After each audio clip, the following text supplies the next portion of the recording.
Welcome to Focus on Albany. I'm Cynthia Pooler, and my guest today is Joe Ritchie.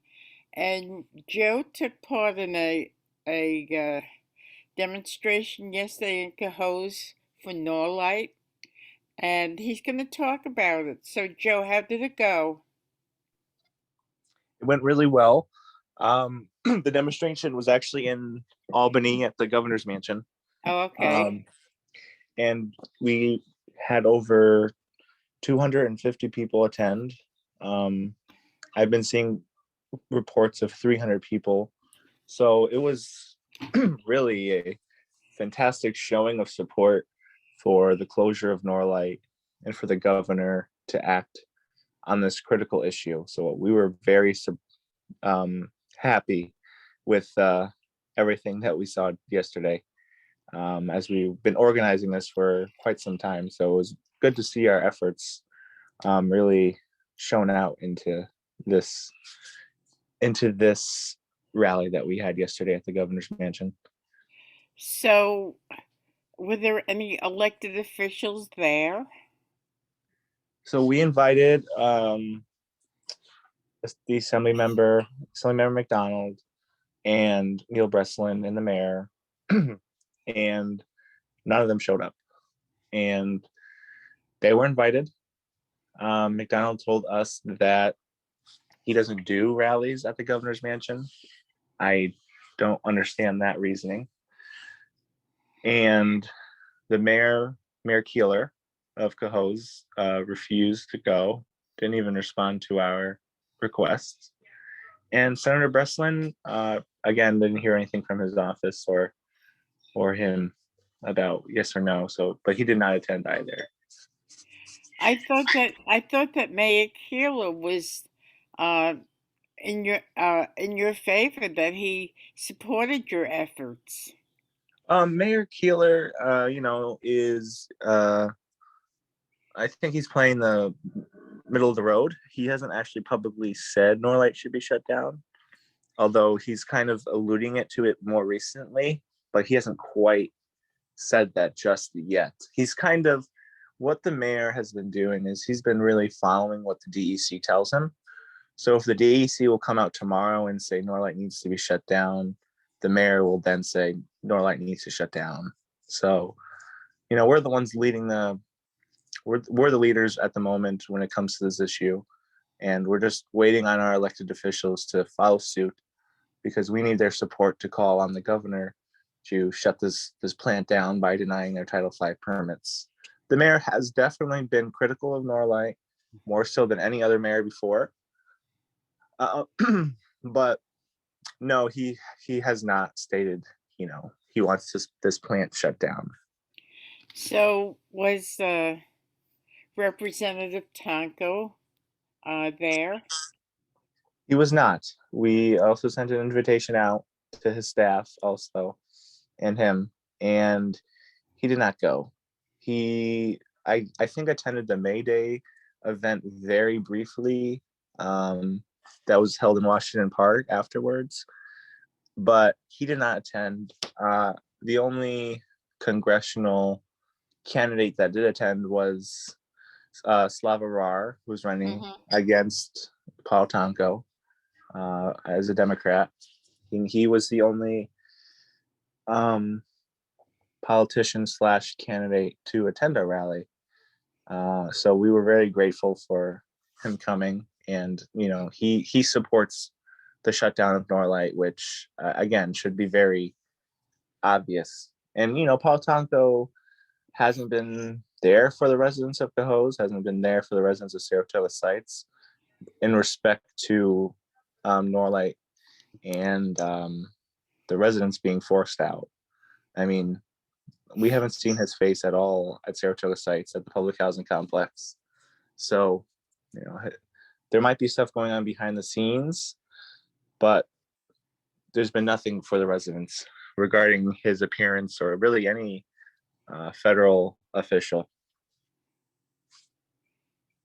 I had run into an activist friend last evening, and he said he went to the Norlite demonstration. And I asked him if Congressman Tonka was there, and he said no, but he was at the May Day rally, which I found kind of interesting. Yeah, I was. We also had gone to the main day rally because it was Mark Dunley's birthday, and that's what he wanted to do. So we all went over there, and we had a little picnic.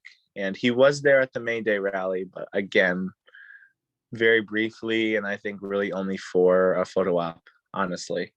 So yeah. So, what do you think um, was solved yesterday?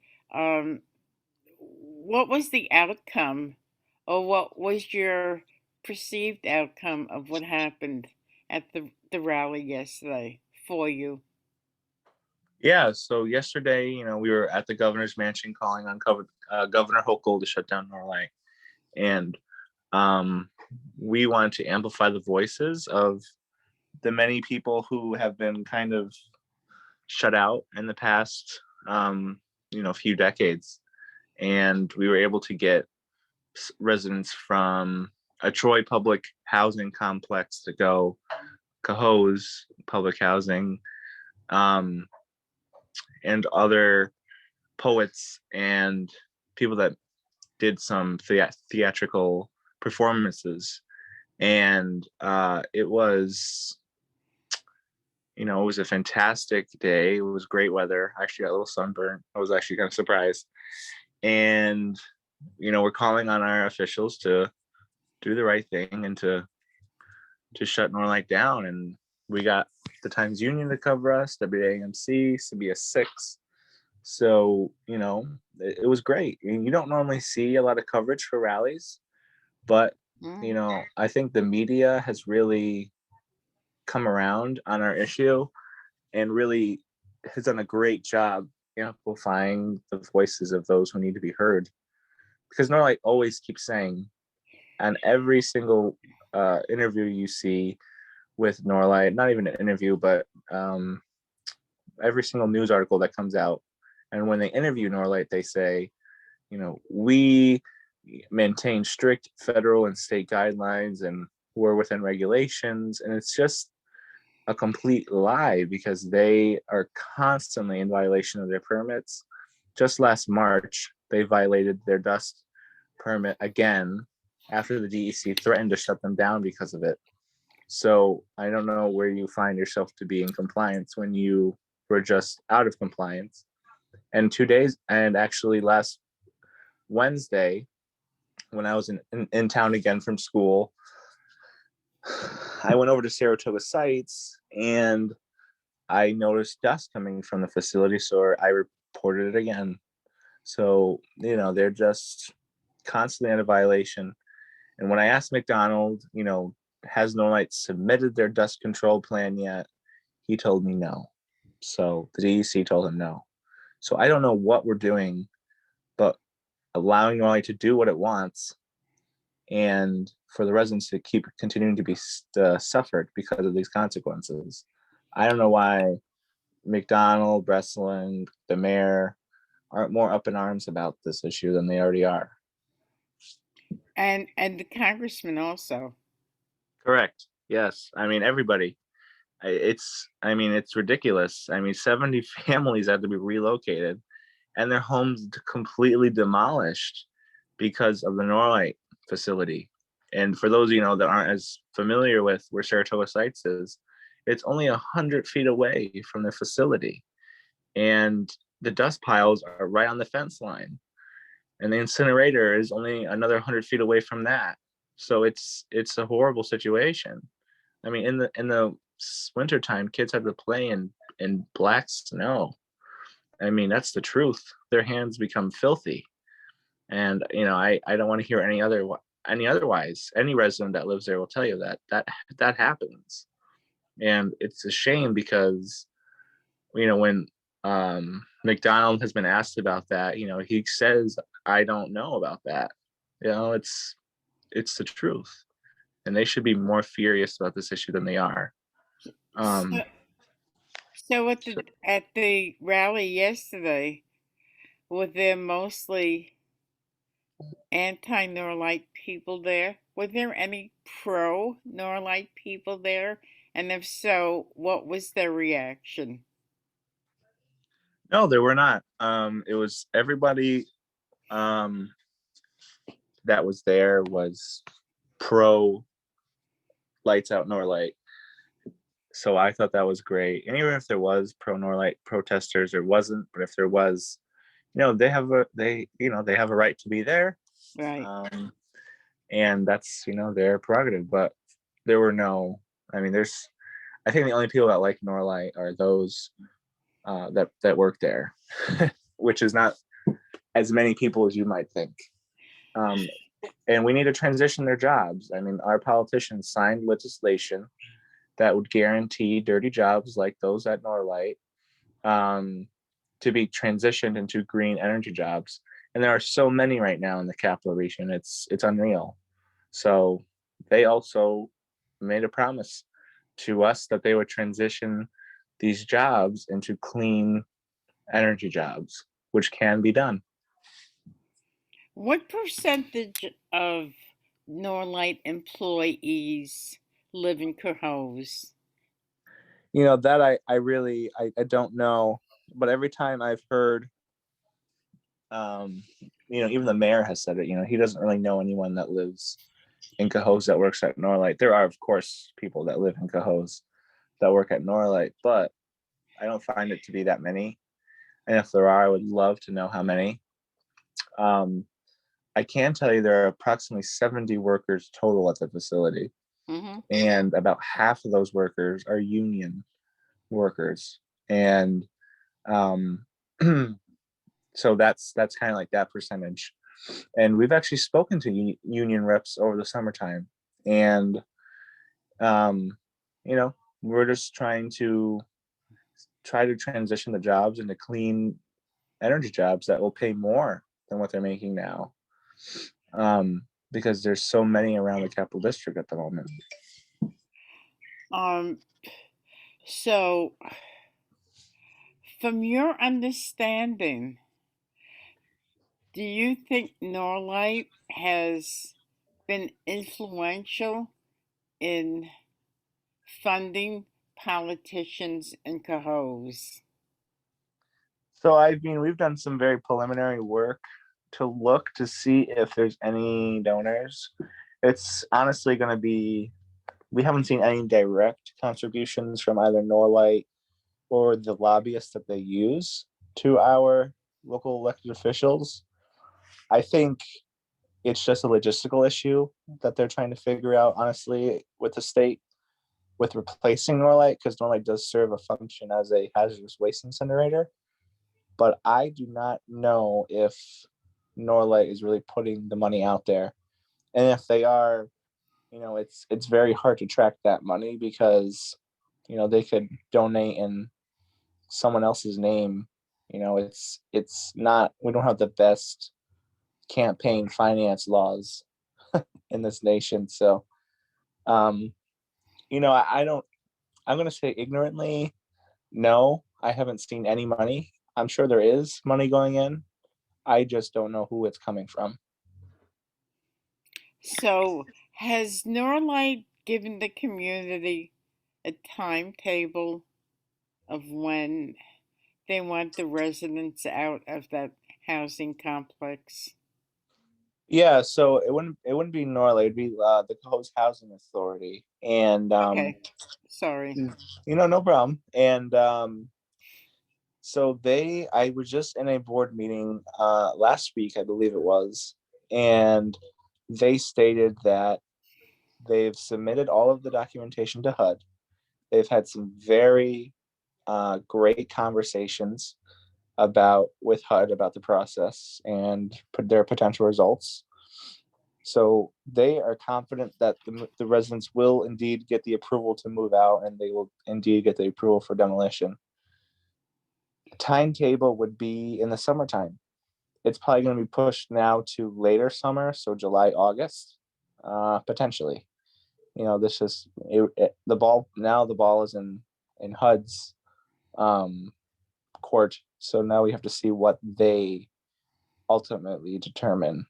And at the end of the day, although I'm heard it's highly unlikely, they could end up denying it, and we go back to square one. So we really have to see what's going to go. But we're looking potentially at the end of August, end of Of this July-ish. year. This year, yes. So the residents of that housing complex is in limbo right now. Would that be an accurate statement? Yeah, I mean, it's people don't know what's ultimately going to happen. The housing authority, once they get approval, will have all the resources that the residents need to move, and to be relocated and to find some suitable housing. And I've also heard that they are going to prioritize keeping people in Cohos. So we'll see. But ultimately, you go and ask some of the people that live around there, and they're nervous and they're scared, and it's not a great feeling. And I was only just in that feeling a couple months ago. I just in the last couple months have moved to a different location in Cohoes because we wanted to find an apartment before everyone else started to find an apartment because it's already as hard as it is to find an apartment now. So, we found an apartment and it was really hard. And, the housing authority is going to use a professional to relocate people. So we'll see how it goes. And we're going to be monitoring the situation very closely to see, if people are getting what they want and are being relocated to equitable housing and not housing that doesn't suit them or unjust housing like we live at Saratoga sites. So I'm sure that the pollution that's affecting Saratoga's sites is affecting the houses around Saratoga sites. Are they going to be compelled to leave their residence? Well, it brings up another great point, and it's we wouldn't have to worry about moving people if Norlite was shut down. But no, the private homes are going to stay as they are. And Cohos is the bidder that won for Saratoga sites, so they will gain ownership of the property and the demolition. And whatever they decide to do with that plot of land will be whatever they decide to do. And again, Lights Out Norlight will be thoroughly involved in that process. But we need to really focus on the use of that land at Saratoga sites, and you know, and the if Norlight should continue to operate there or not, because that really depends on how you're going to use that section of the city. What what was the factor that caused you to become an activist about this issue? I'm sure it didn't happen. You woke up one day and said, I'm gonna see if I could get Norlite closed." What was what was the events leading up to your decision to spearhead this campaign? Yeah, so I really got involved when we heard about the AFFF being incinerated. That was the PFAS chemicals. And I got connected with the Sanctuary for Independent Media and Judith Hank. And they really kind of opened my eyes on this issue. And I kind of explained to them the common day occurrences that happen just living there with the snow and the dust collecting on my windowsills, the black paper towels every time I would go and clean something. I mean, the list just goes on and on. Just unbearable smells. It's all that stuff started to click, and I started to say to myself, this isn't right. This is not just. And we kind of sprung up from there. And this was this was like what now, 3-ish years ago, 2 years ago. And it's been a real ride, but we've accomplished a lot, and we're looking forward to Norlite being shut down. So, as a younger person, I mean, you're a younger person now, but when you were in school, high school, grade school, did you live through the same things that are happening now with the dirty snow and everything?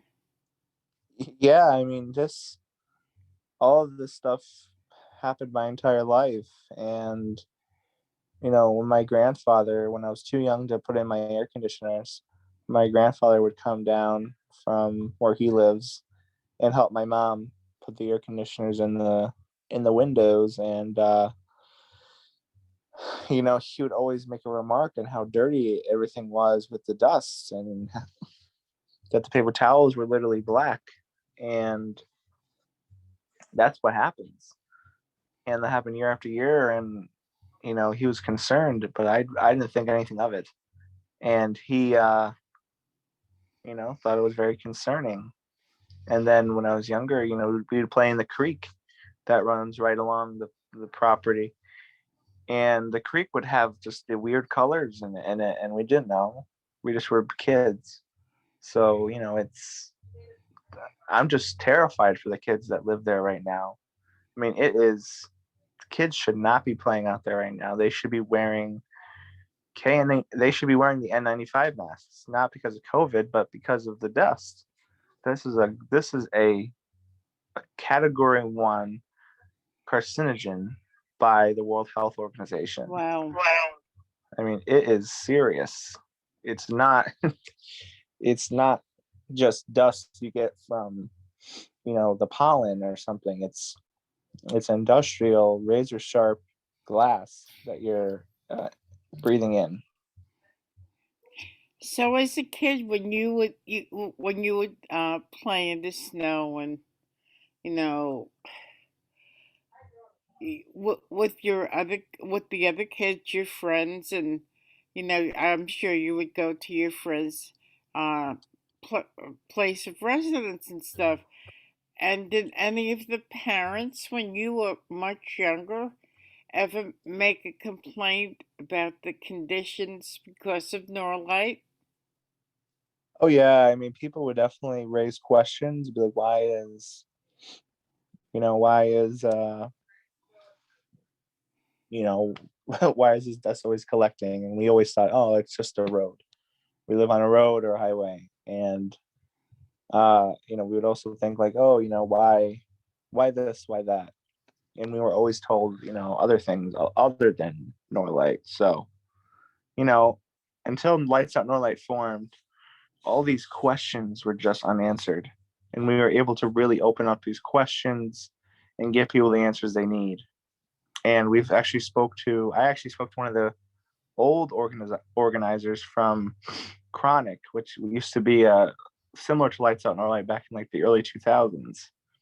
And he told me that he was like, inspired by the work we've been doing. Great. So what's on the agenda for the next couple of months for your group? Yeah, so we're just going to focus on this process, the Title V process.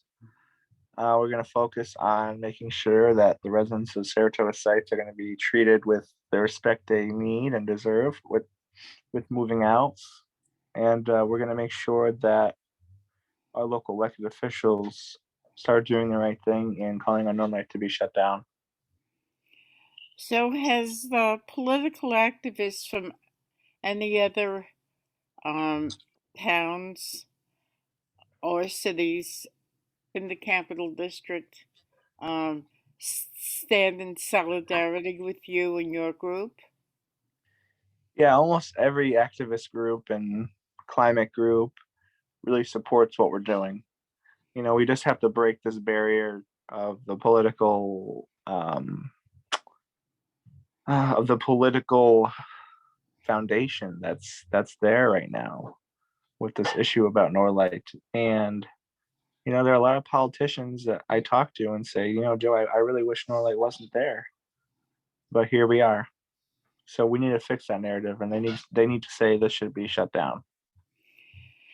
So The governor's been in office since August, and before that, we had Andrew Cuomo. Has either um, Andrew Cuomo or Kathy Hochul spoken about this issue? No, they haven't. And when some news outlet had requested a comment about this issue, they have all stayed silent. And they said the governor's office could not be reached for Wow. comment or whatever. So I don't know. I don't know what's happening. The governor, has done a lot of stuff. The DEC has done a lot more since Cuomo has been removed from office, or I guess he removed himself. But um, we're still experiencing the same things we've been experiencing. So far, neither has been better. So, in our final moments, Joe, how could people reach you? Yeah, so people can reach me. My name is Joseph Ritchie. You can find me on Facebook, lightsoutnorlite.org. If you want to get involved. And yeah, we now have T-shirts for people to buy and bumper stickers as well. I Great. think we're selling the T-shirts for $20 and the bumper stickers for only like $1 or $5, one of the two. Okay. Okay, so thanks, Joe. And, I'm sure we'll be talking again as this horrible issue evolves. So, you've been listening to Joe Ritchie. I'm Cynthia Pooler. This is Focus on Albany. And if you like this show, subscribe to my YouTube page. Thanks, Joe. We'll talk soon. And thank you, everybody, for listening. Have a great day.